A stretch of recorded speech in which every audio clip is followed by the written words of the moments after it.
messing with my head.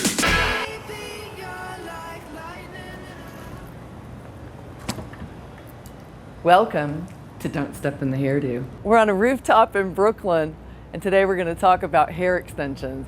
In a little while, you'll see Nick Gorleski, one of the hottest hairdressers at B Street, demonstrate the service, actually putting some hair extensions on someone's hair. But before that, let's talk about the not fun part, the numbers. We all know that hair extensions can make a lot of money, but what we don't ever really address is how much money we can lose. There's so many variables: the cost of the hair, your ability, your training, knowing what you're doing. Cost of the return is super expensive. The maintenance cost, extension removal cost. This is an interesting service in that the type of client that gets hair extensions are your high maintenance clients. Always, always, always, they're a high maintenance client. Oftentimes they can be cray-cray. You know, at B Street we rate our clients in just crazy, cray-cray, and then Martian crazy. So extension clients can sometimes be cray-cray with their maintenance needs, and they're high maintenance clients. They spend so much money on their hair, they deserve perfection, and they expect it. So when you start doing this service, I would suggest that you take as many classes as you can and you practice, practice, practice. Practice on your friends, practice on your damn dog, but don't practice on the paying client, because if it doesn't work, she's coming back and you've lost all your money. So, and if you're going to practice on your client, then make sure you give them B Street's card, because we'll be happy to fix the mess. Okay, stop for a second. Okay, I'm going to tell you a true story about some hair extensions, about a client that came into the salon. She's a brand new client. She'd had a problem with her extensions with another salon, not to be named. Didn't like her extensions, was having problems with them, and wanted to come in and see if we could help her. So she made an appointment with Nick. When she came in, Nick came to me and he said, "Oh my God, you're gonna have to help me." So my day was finished. I was actually getting ready to go home. So we went over and looked at her. Someone had epoxied hair extensions in this woman's hair. Epoxy glue is the kind of glue that carpenters use and that sort of thing. It doesn't go away. We used mineral spirits. We tried gasoline. We tried picking it out. We stayed at the salon until 4 o'clock in the morning working on this woman's hair, trying to save her own hair so that she wouldn't be bald. The salon that she'd gone to charged her $1,700 for the service and refused to return any of her phone calls. Well, we charged her a lot that night to stay there all night and take the stuff out.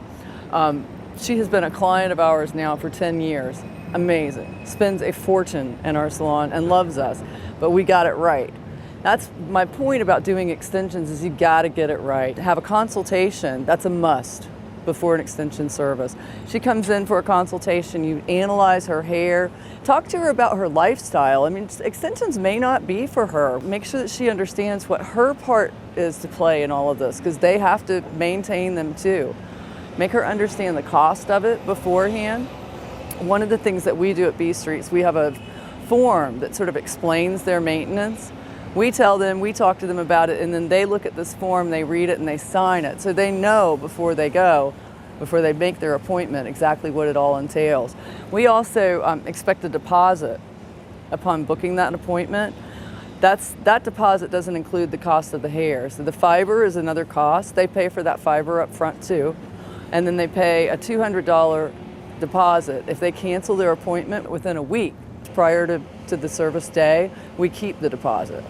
They can book another appointment, but they have to pay another deposit. That's one of the ways that we avoid having massive amounts of time marked out on the book for this sort of a service. Well, we started out by clarifying her hair. At the shampoo bowl, we used the All Nutrient Clarifix shampoo to get rid of any oil buildup, residue, color safe of course. Shampooed her, blowed her dry. And then what I like to do is just kind of get my hands in there, check out the natural movement, texture, density, where she's the thickest, the thinnest. And yeah, I really do. I kind of just get a game plan in my head before I start touching extensions for sure.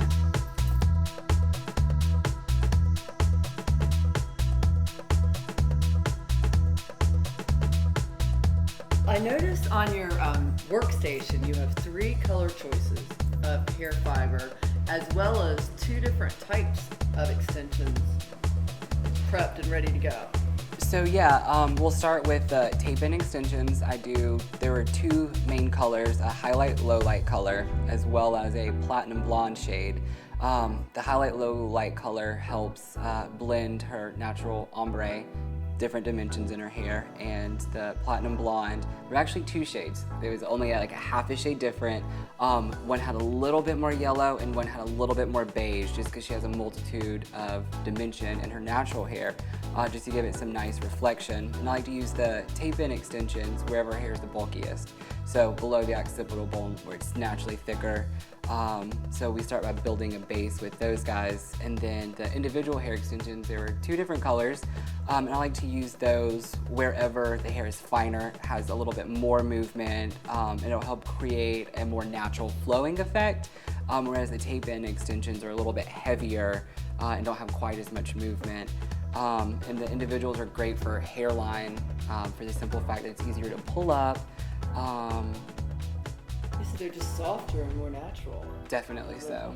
But they would be more of a burden to put in. Tons of them in the nape area where you don't really need that fine texture. So that's really smart. So you really think about this. Yes. Before you're ordering your fiber, and so you have a plan going into it when you're making your order.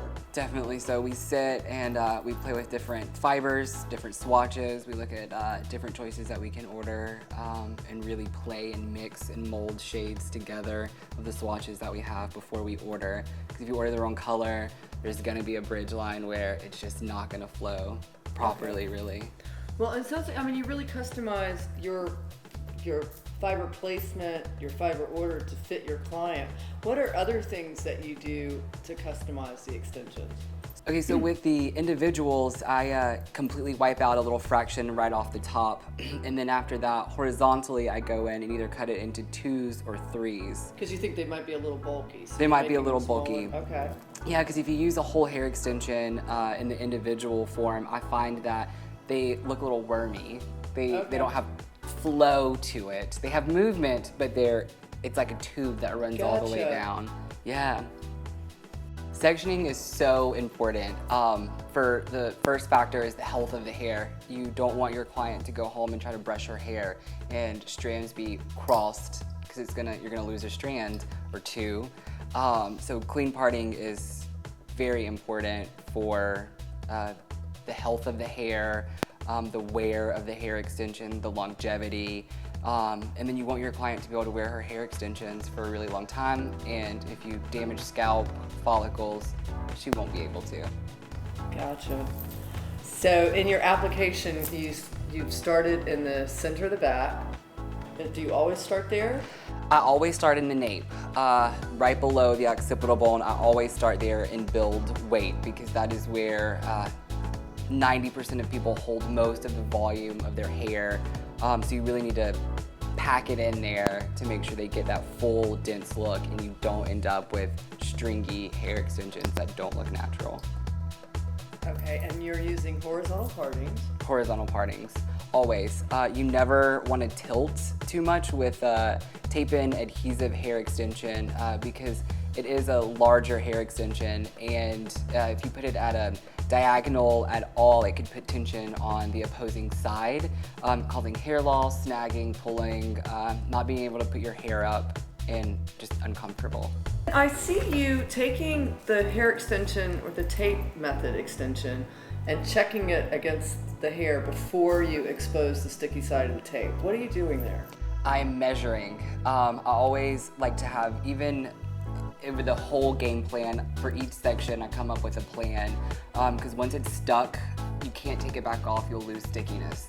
So I try my hardest to create a plan for each horizontal section, and keep it far enough from the hairline that the client could possibly still pull her hair up, but keeping it far out enough that it looks natural. She doesn't have any blunt edges exposed in her natural haircut. While I'm doing the hair extensions, after I put the first tape on and lifted, I want to make sure that it's a soft edge up against the scalp, and I'm not forcing it. because it's going to be too much tension and cause hair loss, extensions to stick out and poke. You want to make sure that lays flush against the scalp. So I choose to use the single strand method near hairlines because it has more movement to the hair. They're not quite as heavy, so it's a little bit more gentle on the scalp. It allows the clients a little bit more versatility with their part lines, being able to pull their hair back, being able to slick it back. They go a little bit more unnoticed.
Yes.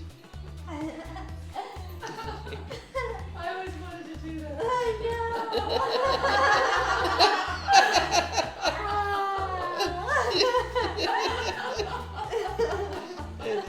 Yeah, look at Manhattan. Here we are. It's really windy up here in Brooklyn with Manhattan in the background, talking about extensions. So we talked about how crazy those clients can be. We talked about what high maintenance they are.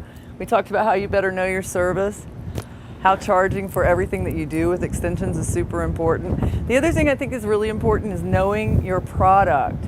Don't just assume if you buy hair from whatever manufacturer that it's going to work just the same as the other manufacturer did. Make sure you study that too. You have to be an expert when you're doing hair extensions, and there's no leeway. So also know your colors. When you're ordering the color and you're ordering the length, so if you tell the client it's 12 inches long and it comes in 10 inches long, she will know, I promise, she will know, and then you're off. And then you're, because she paid for 12 inches, you bought 10, and now you get to buy 12. So make sure that, don't try to bullshit your way through this one because you never will be able to do that. Okay, so you see Nick's station, how clean it is, how neat it is. That fiber was prepped yesterday, or maybe even the day before, but it was definitely prepped before the client came in. She's not sitting in his chair and he's pulling out hair out of a bag and snipping off tape and that sort of thing, which is ridiculous. We don't get off at 6 o'clock and get to run out and, like a secretary. That's not who we are or what we do. We make a lot of money. A hairdresser's salary is the biggest secret in the world. I always think it's funny when a lawyer or something talks down to me because I'm just a hairdresser, and I think, Boy, you don't know a thing. I make way more money than you do. But that's the case, but you got to do your homework. You got to be ready. You got to look good while you're doing it. You got to be professional, and it's got to be perfect. Don't expect any less from you, your colleagues. Make it perfect. So that's what we do at B Street. We stay late, we prep the hair. Nick had somebody else stay late with him. They had a glass of wine after work and prepped hair. You know, that's okay. I mean, they made it fun. Don't step in the hairdo. Yeah.